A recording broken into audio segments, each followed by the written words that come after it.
Hi everyone. In today's tutorial, we show how to download stock photos for free in Canva.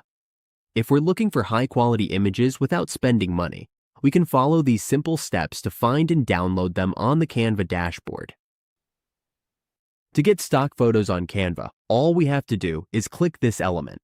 Once we're in the Elements section, we just need to click the Photos option. Now, we can see all the different photos available. There are premium photos and free ones. If we want a specific photo, let's type butterflies as an example.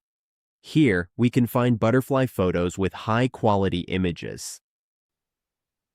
To use one, all we have to do is click the photo. As we can see, it will now appear on our Canva project.